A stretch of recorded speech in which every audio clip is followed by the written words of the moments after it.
Donald Trump हे किती irrational वागतात ह्याचं अजून एक उदाहरण समोर आलेलं आहे। नुकतंच ग्रीनलँडला समर्थन करणाऱ्या किंवा ग्रीनलँडच्या बाजूने उभ्या राहणाऱ्या अशा 8 युरोपियन देशांच्या विरुद्ध त्यांनी अतिरिक्त टॅरिफ लावलेला आहे। युरोपचे अमेरिकेबरोबर पूर्वीपासून अतिशय चांगले संबंध आहेत आणि त्यांचा ट्रेड देखील मोठ्या प्रमाणात आहे।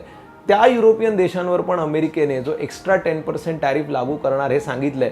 यामुळे कुठेतरी हे देश पण आता एक नवीन ट्रेड पार्टनर शोधण्यासाठी सक्रिय झालेले आहेत आणि असंच एक विधान युरोपियन युनियनकडून पण आलेलं आहे की mother of all the deals म्हणजेच आत्तापर्यंतची सर्वात मोठी आणि सर्वात चांगली डील हे लवकरच कोणाबरोबर करणार आहेत तर ते भारताबरोबर करणार आहेत। एक गोष्ट आपण लक्षात घेऊया, भारतावर पण त्यांनी असाच अतिरिक्त 25% टॅरिफ लावला कारण आपण रशियाकडून ऑइल घेतो असं काहीतरी सांगून, आणि त्यानंतर भारत देखील अशा नवीन ट्रेड पार्टनरच्या शोधात आहेत।